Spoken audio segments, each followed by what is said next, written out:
Welcome to this Taking Off podcast. I'm Dan Milliken. We are reaching into the archives for this one, and it's a really special one. It was about 3 years ago.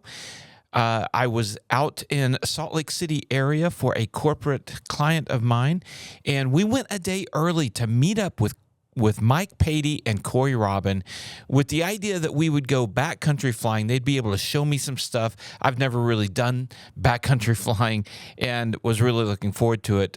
When we showed up, I found out that the two of them volunteer for the area's search and rescue, and unfortunately, somebody had gone missing, so they needed to cancel our plans. And so what we ended up doing is riding with them on the search and rescue, and I learned so much from that trip. Then afterwards, we were able to chat with Mike and Cory about search and rescue, and that's this video. So I hope you guys enjoy. We'll see you at the end.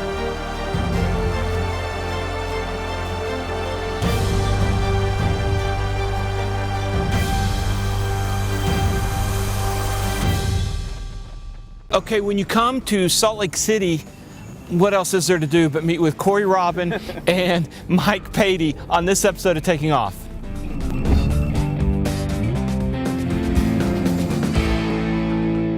Okay, welcome to this episode of Taking Off. I've got two rock stars of aviation here, Mike Patey, Cory Robin.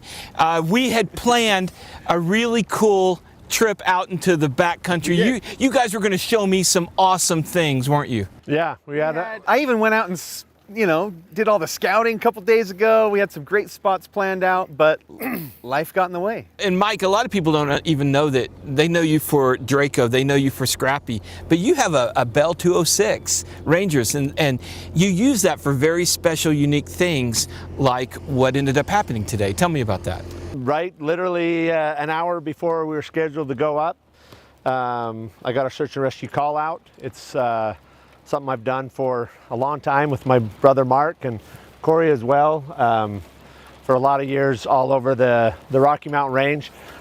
Cory has Air Response Foundation. He's been doing search and rescue for a lot of years, and it's uniquely interesting is my twin brother Mark and I have been doing search and rescue mostly in this end of the valley and south, not knowing that Cory, and we hadn't met him yet, has been doing search and rescue all over kind of more north and west. And I don't know if we ever ran into each other in the past, probably in the air somewhere, but later became friends. And oddly enough, today we crossed paths because we're going to do this episode with you. And then I got a call, and that, of course, we drop everything. So we had a couple people go missing. And so we called it off and we spent the day searching. Yeah, I got the experience of being able to ride in the helicopter as a second set of eyes for you. Certainly something you don't want to have happen, but it's quite a neat thing to be able to give back in that you volunteer your time, you volunteer to try to help these people out. Yeah, it's probably the single most rewarding thing I do in aviation is the search and rescue. It is. For sure. Well, today wasn't a happy ending. The mission got accomplished and the people were located. But are there any happy stories that you can share about maybe a search and rescue that ended well? Yeah, we get them all the time, and it helps make the less positive outcomes more acceptable. Not that they ever are, but it would be hard if the outcome was always the rougher side of what we do. I had one a little while back where it was winter and it was snow was coming and starting to flurry, and a boat had gone missing. A single fisherman in a boat. We got a call from the wife. We found the vehicle, we found the trailer, and that just reaffirmed that the gentleman was still on the water. It was late, it was cold, it was freezing temperatures, and we went on a search. We found the boat, but no individual, and that's when you really start to worry, because that means that likely the individual's in the water. And on this particular call out, he had been fishing towards a little island. We call it Bird Island, and it's just big enough for birds to rest on, and usually just pure white. And when I flew over it, something looked a little different. We stayed extra late, it was dark, we had night vision, and what it looked like was a large pile of rocks covered in a drifting of snow. But something about it wasn't right, and this is my home area. It's where I fly every day, and I thought, who would stack a pile of rocks on Bird Island? You don't even want to touch those rocks. And so I went back and circled over again and got more curious, and there wasn't enough room to even land on the island. When I say Bird Island, it's just a bump. So I actually had to land and put my skids, about a foot deep into the water, and then go up. And this gentleman, we found him. We thought he was gone. He was frozen hard as a rock. His clothes were like an ice cube.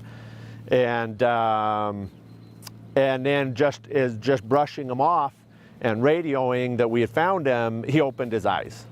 Now, I'm not sure that he was completely coherent, but he was still there, and cold and freezing, and grateful that we were there. And you know, it's those outcomes. And we immediately called the boats.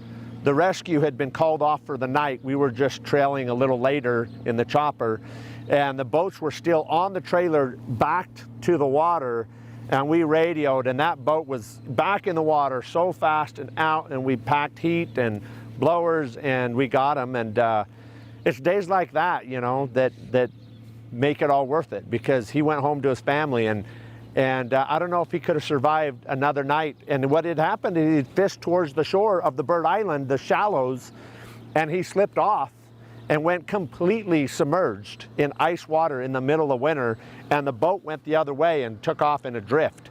So he was literally in the middle of a lake in the middle of winter with an ice-crusted edge with light snow flurries, and about to try and survive another night. It'd been there all day. It was about to try and survive a night. And it's those reasons, and we have countless experiences like that make it all worth doing. Cory, what about you? You know, the funnest one is I got called from a sheriff in a mountain county here in Utah. We do search and rescue for all the counties in Utah through the Utah Sheriff's Association. But anyway, got called, and a horse had made it back home without its owner. And so the wife called the sheriff called us and said, hey, you know, these ranches are hundreds of square miles. He said, well, we're launching four-wheelers and ATVs and horseback, a ground search. Would you guys mind coordinating the air search? And so we took off, and within about, 45 minutes, located the guy just walking down a trail. And I'm in a big tire bush plane, so I actually radioed in his location, and then I found a spot to land on the trail that he was walking down. And he was elderly. He owned the ranch. He was maybe 80, 85 years old, and I just landed, pulled up to him, and he goes, I got thrown from my horse. And it turned out really great. We loaded him in the airplane, flew him to the closest airport, and got him home. But you know, it's little missions like that where you get up, you respond quickly, and as luck would have it, literally it was, I think I had done on our grid, I'd flown 2 passes and found him on the second pass. I mean, we love those. We're just like, okay, we've got this whole search area of hundreds of square miles. Let's start there, and there's where he is. And that's what you do when you do a search. You kind of use a lot of those detective skills. Like today, you heard us talking about, okay, we located the watercraft he was on. What were the winds doing last night? Because those things can, you know, the watercraft is going to travel both with, you know, there's currents, there's wind, but the wind is the biggest factor on this particular body of water. And so we just looked downwind, and that's where the targets were located. You know, one of the things, why we even started doing this, and I know you have a very personal family-oriented story, but I had a friend of mine who was also a pilot go down in Idaho. And the reason why I got involved in search and rescue is everybody had given up the search on him. They searched for several days, and it was winter time, very difficult to search for somebody in mountainous terrain in the winter. But really what got me started was that when they gave up the search, I didn't want to give up the search. And so I went out on my own. I coordinated with the sheriff in that county up in Idaho, and got together a few airplanes and continued the search.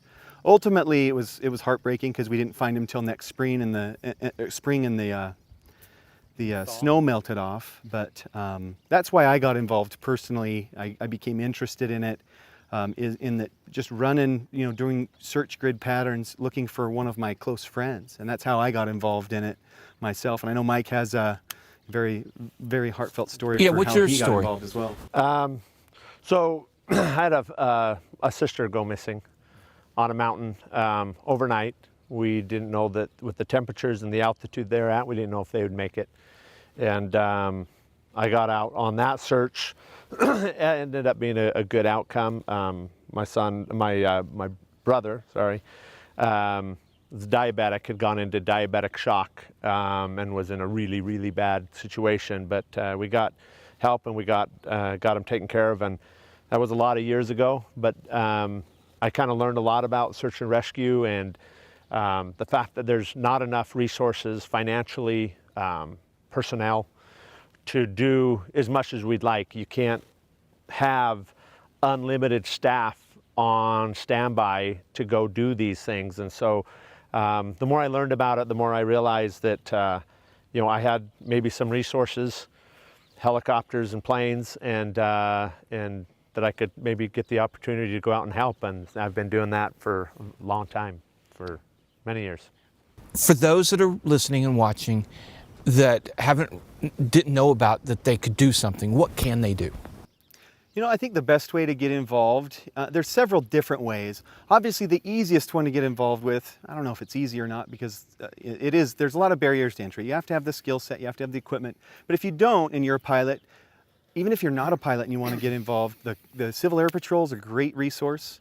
There are several local groups all over the country, so just check out your local sheriff's department. Really, your county sheriff is the top cop. He's going to be the one overseeing every search. It doesn't matter where you are in the country. And I don't know about other countries because I know we have more of an international fan base, but in the U.S., if you're a pilot and you have the desire to help out, contact your local sheriff and just let them know. Most sheriff departments do have volunteer search and rescue. About this is regarding search and rescue. Yeah. Great case example. Yeah. We're getting called away. It's an active thing. We just completed the search. What was an hour and a half ago.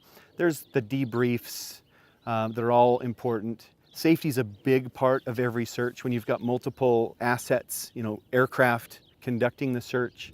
And so we usually will have an air boss similar to an air show, where Gary, the air boss over this search, was conducting the safety aspect of it, and so Mike is participating in the debrief aspects of it now, I'm sure. But all right. But that's really how to get involved is talk to your local sheriff and see if they have a need. Some counties have more assets than others.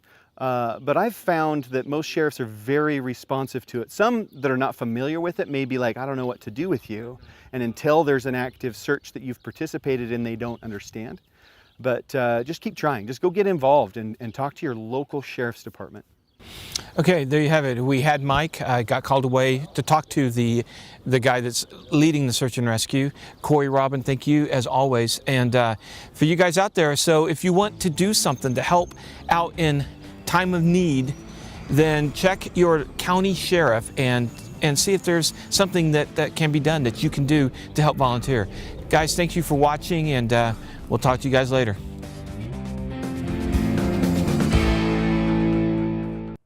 It was so much fun talking with Mike Patey and Cory Robin, but more than fun, it was inspiring. What those two do out there is truly amazing, and riding with Mike Patey in his helicopter, it was just a once in a lifetime experience. It's amazing what those guys do to give back, and I just can't thank them enough for everything that they do, not only for me, but for the whole community and for the aviation community.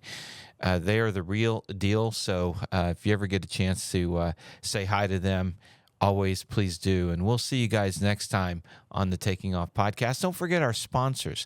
We've got Colton Mortgage, ColtonTakingOff.com, Marshall Protective Services, MPS, Protects.com, Flying Eyes. Use our discount code Taking Off, all caps, one word, for 10% off. Also 67 Designs, the best camera tablet mounts out there, and Z Vision, the brightest landing and taxi lights at xevision.com. So we'll see you guys next time.